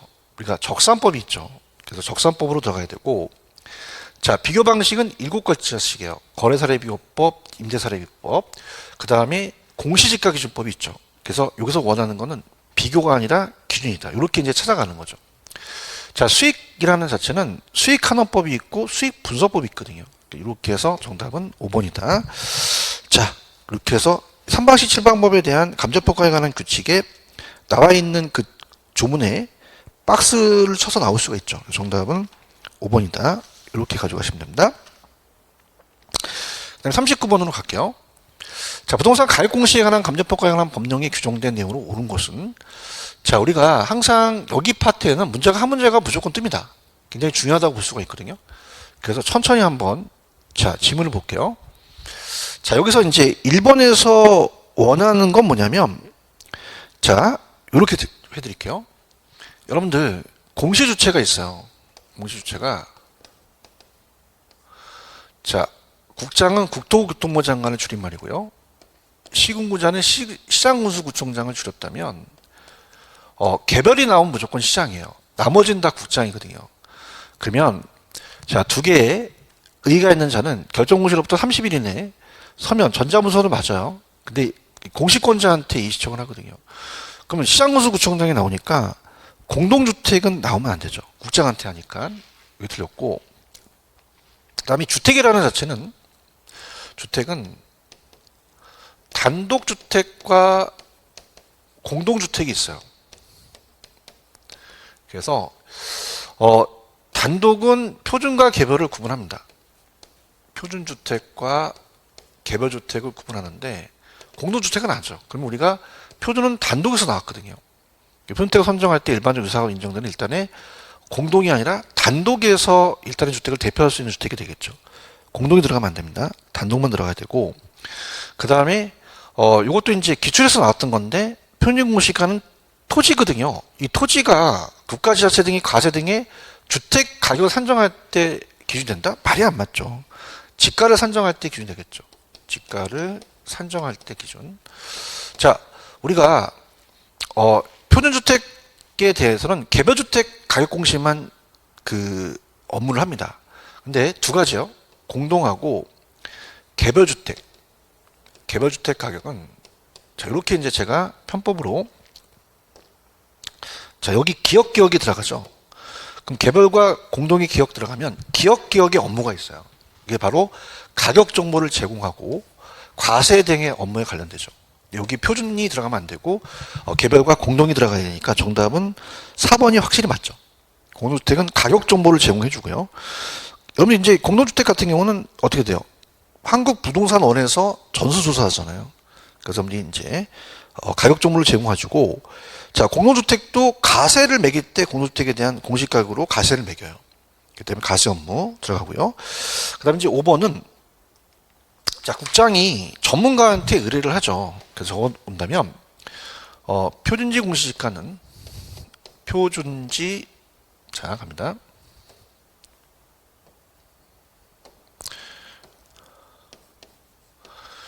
표준지 공시지가는 감정평가 법인한테 조사 산정을 의뢰해요. 감정평가 법인 등. 그 다음에 표준주택 가격과 개발은 다 시군구에서 하잖아요. 표준주택 가격과 그 다음에 공동주택 가격에 대해서는 우리가 한국부동산원에서 하거든요. 그럼 어떻게 외우시냐면 토지는 법인이에요. 법인. 그래서 토인이라고 암기하시면 원래부터 그 토지 소유자가 계속 내려온 그 토지 소유자가 원주민이 토인이라면 걔가 이름이 주원이에요. 주원이다. 그래서 토지는 법인, 주택은 원이거든요. 이렇게. 그럼 여기서 여기 나오는 게 공시지가 땅이잖아요. 그럼 토지는 자 한국부동산법에 따라 원이 아니라 감정평가 법인 등이 한다고 하셔야 되죠. 그래서 감정평가 법인 이렇게 들어가야 됩니다. 그래서 또 다른 또 야매가 있다고 한다면 이렇게 해도 좋아요. 자 우리가 공법을 공부하시는 주부분들 그래서 공시지가는 법인이 들어가야 됩니다. 그 다음에 주택은 부동산원이죠. 이렇게 해도 되는데 일단 토지는 무조건 법인이에요. 주택은 원이죠. 이렇게 해서 요거 우리가 틀렸습니다. 그 다음에 40번은 솔직히 이게 감정평가사 시험 문제거든요. 그래서 감정평가에 대한 그 의뢰받았을 때 의뢰인과 협의할 사항이 기본적 사항이 아니기 때문에 이건 조금 제가 원래는 해설을 하지 않았지만 우리 시험 문제 공시지가나 실질조사 여부는 안 들어갔다고 나왔거든요. 감정평가사 시험 문제. 그래서 제가 이제 요거 꿀팁을 드리면 의뢰인과 협의잖아요. 그래서 이거는 기본적 사항이 의대생이 감기가 걸렸어요. 감기. 그래서 자수를 합니다. 그래서 자수. 그래서 의뢰인, 대상물건, 감정평가의 목적, 기준시점, 감정평가에 대한 또 내용 나오고요. 그 다음에 가치, 자문, 수수료거든요. 그래서 이제 감기 자수. 그래서 이제 이렇게 해서 이제 보는데 공시지가는 없습니다. 이것도 이제 설명은 들어가지 않아야 되나. 감정평가 시험 문제 한 2번 정도 떴기 때문에 우리가 요거는 그냥 실전에 버리는 문제이기 때문에 그냥 공시지가가 정답이다. 그렇게 가져가시기 바랍니다. 자, 이렇게 해서 40문제까지 봤어요. 그래서 이제 항상 공부하실 때 틀린 거를 꼭 오답 노트를 꼭 하시기 바랍니다. 하여튼 수고 많으셨고요. 이렇게 모의고사 그 해설을 마치도록 하겠습니다. 여러분들 감사합니다. 고맙습니다.